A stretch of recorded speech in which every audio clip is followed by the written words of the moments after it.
C'est le coffre-fort le plus sûr du monde. Pas même une mouche ne pourrait y pénétrer. Il est construit à 100 mètres sous terre, et un dispositif de balance est installé en dessous. Si quelqu'un tente d'y entrer et provoque le moindre déséquilibre, la porte blindée se referme instantanément. Ensuite, de l'eau est injectée dans le coffre, noyant quiconque s'y est introduit. Un système aussi ingénieux a pourtant été contrecarré par un adolescent prodige. Le garçon s'appelle Jacques. Avant même d'avoir terminé ses études, il était déjà sollicité par toutes les grandes entreprises. Tout ce qu'il demandait pouvait leur être accordé. Mais Jacques n'était pas intéressé par la renommée ou la fortune, il cherchait le défi. Un jour, un homme vint le trouver. Il s'appelait Flandre et était le chef d'une équipe de chasseurs de trésors. Récemment, ils avaient remonté des profondeurs marines un coffre contenant 3 pièces d'or. Les coordonnées gravées sur ces pièces indiquaient l'emplacement d'un trésor colossal. Mais les douanes espagnoles les avaient rapidement encerclés et avaient saisi le coffre, le plaçant dans le coffre-fort souterrain d'une banque locale. En face de la banque se trouvait le quartier général de l'armée. À l'intérieur, chaque recoin était surveillé par des caméras. Même le responsable de la sécurité avait été commandant dans une unité antiterroriste. Flandre avait sollicité l'aide de Jacques pour récupérer les pièces d'or. À l'écoute de cette proposition,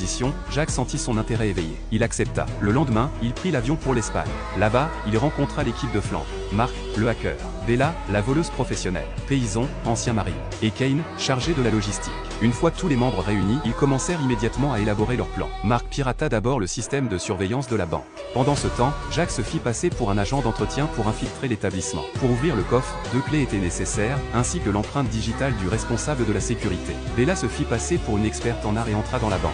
Lorsque Bella serre la main de quelqu'un, elle tend le café au responsable de la sécurité. Ainsi, elle a facilement obtenu l'empreinte digitale du responsable. Son coéquipier a fabriqué un doigtier identique à partir de l'empreinte digitale. Bella se rendit ensuite dans le bureau du directeur. Lorsque les gardes s'éloignèrent, elle sortit une lampe à ultraviolet et scanna rapidement le tableau accroché au mur. Son objectif n'était pas le tableau lui-même. Elle localisa le coffre, y fixa un dispositif semblable à un stéthoscope, et parvint à obtenir la clé du coffre-fort. Elle commença immédiatement à le scanner au laser. Marc reçut les données et réussit à reproduire la clé en 3D. Pendant ce temps, Jacques, déguisé en agent d'entretien, s'installa sous la table d'une salle de réunion pour scanner la structure du coffre. Soudain, un groupe de personnes entra pour une réunion, le coinçant sous la table. Et au même moment, 2 dossiers tombèrent par terre,